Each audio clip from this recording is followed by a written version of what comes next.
के साथ साथ इसमें टेक्स्ट मटेरियल है और साथ साथ चैप्टर वाइज एमसीक्यू। चलिए आपको अंदर दिखा देता हूँ किस तरह से इसमें दे रखा है। और सबसे खासियत क्या है कि एनसीईआरटी एससीईआरटी का ये पूरा जिस्ट दे रखा है इसके अंदर, जैसा कि आप देख सकते हैं। दोस्तों कैसे हैं, एग्जाम कॉर्नर पटना चैनल पे स्वागत है।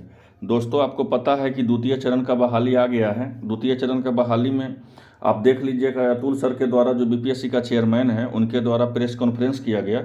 अब प्रेस कॉन्फ्रेंस में बोला गया है, वो प्रेस कॉन्फ्रेंस में तो पहले ये बोल दिए थे कि 6 to 8 का जो है 16,140 पदों का वैकेंसी आएगा। उसके बाद ना जाने ये बोलने के बाद कितना वीडियो यूट्यूब पे बन गया कि जो सीट घटा दिया गया, सीट घटा दिया गया, लेकिन ऐसा बिल्कुल भी कुछ नहीं है। सीट को नहीं घटाया गया है। सीट जो है आपका 31,900 जितना था, 31,982 सीट उतना ही सीट है। बोलने में मिस्टेक होता है, ऐसा इस पर कोई नहीं है। सीट जो है आपको 31,982 सीट ही है 6 to 8 का। और 6 to 8 का सबसे बड़ा मुद्दा यहाँ पे ये है कि अपेयरिंग वाले को मौका मिलेगा कि नहीं, तो वो सब कुछ हम बताएंगे। आप इस वीडियो से बने रहें।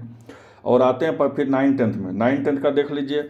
9-10 में जो 18,887 पोस्ट का बोला गया था उतना ही है।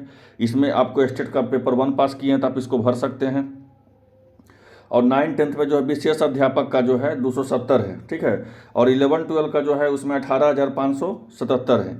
और इसका जो भरने का तिथि है इसको भी एक बार आप जान लीजिए, तब विशेष हम बातचीत करते हैं आपसे। पहला चीज़, इसमें 2 चीज़ आपको बहुत ज़रूरी है समझना कि इसमें जो है इस बार मेरिट दूसरे तरह से बनने वाला है। इस बात को जान लीजिए। पहले क्या है कि पहले क्या था कि अगर किसी सोनू नाम के किसी लड़का को, ठीक है, अगर बाय द वे किसी को 80 नंबर आ गया और बंटी नाम के लड़का को किसी को 80 नंबर आ गया, तो उस हिसाब में था जिसका डेट ऑफ बर्थ ज़्यादा होता था उसको लिया जाता था। लेकिन जब डेट ऑफ बर्थ भी एक होता था तो उसके बाद जो है उसका अल्फ़ाबेट सिस्टम से चुना जाता था कि जिसका अल्फ़ाबेट पहले रहेगा तो उस हिसाब से बंटी हो गया तो बंटी को ही सिलेक्शन मेरिट में दिया जाएगा। इस तरह से बीपीएससी के पास ना जाने 1,000 प्लस स्टूडेंट का आंकड़ा फंसा हुआ है। मतलब 1,000 स्टूडेंट का इसलिए रिजल्ट नहीं हुआ कि उसका जो है नंबर तो ठीक था, लेकिन उसका डेट ऑफ बर्थ किसी का कम था तो किसी का अल्फ़ाबेट सिस्टम से अंतिम में नाम था। इस तरह से हुआ। लेकिन इस बार उस पूरा तरह से झंझट को ही बीपीएससी के चेयरमैन हटा दिए हैं। उस झंझट को क्या हटा दिए, उसमें क्या होता था कि पहले आपको डेट ऑफ बर्थ और आपको अल्फ़ाबेट सिस्टम से आपको मेरिट दिया जाता था, लेकिन इस बार ऐसा नहीं है। इस बार जो है आपको पहली बात है कि आपको जो लैंग्वेज पेपर का के लिए आपको फर्स्ट सीटिंग, आपको 2 दिन परीक्षा होता था। एक दिन लैंग्वेज पेपर होता था, एक दिन आपको होता था सेकंड पेपर जिससे आपका मेरिट बनने वाला था। लेकिन इस बार लैंग्वेज पेपर को हटा दिया गया और लैंग्वेज पेपर को जो है जिस दिन आपका सेकंड पेपर होगा जिस दिन उसी दिन जोड़ दिया गया। तो इट मीन्स कि 30 नंबर का आपको लैंग्वेज पेपर जोड़ दिया गया, 40 नंबर का आपको सामान्य अध्ययन जोड़ दिया गया और 80 नंबर के जिस विषय से आपको है उस विषय को जोड़ दिया गया। तो पूरी को जोड़िएगा तो हो गया 50 अंक, 150 अंक। अब इसमें ऐसा है कि इसका मेरिट किसको बनेगा, तो यहाँ पे सबसे ज़्यादा इंपॉर्टेंट है। तो मेरिट देखिए उसी को बनेगा कि जिसका लैंग्वेज में ज़्यादा नंबर रहेगा। जिसका लैंग्वेज में नंबर रहेगा अच्छा, उसको अगर बाय द वे किसी का 50 नंबर आया, किसी और स्टूडेंट का 50 नंबर है, तो उस हिसाब में जिसका लैंग्वेज का नंबर ज़्यादा रहेगा उसको जो है सबसे पहले उसको अर्हता दिया जाएगा। उसके बाद फिर जैसे रूल था वही आपको जो है सबसे पहले डेट ऑफ बर्थ का मेंशन किया जाएगा, डेट ऑफ बर्थ देखा जाएगा, उसके बाद जो है आपको अल्फ़ाबेट देखा जाएगा उस तरह से। अब आते हैं डेट पे। डेट पे देख लीजिए, डेट के बारे में थोड़ा सा जो मसला है वो बता देते हैं आपको। तो डेट के बारे में देख लीजिए, जो डेट है आपको बिना विलम्ब शुल्क के साथ आप 17 नवंबर तक आप फॉर्म भर सकते हैं विलम्ब शुल्क के साथ।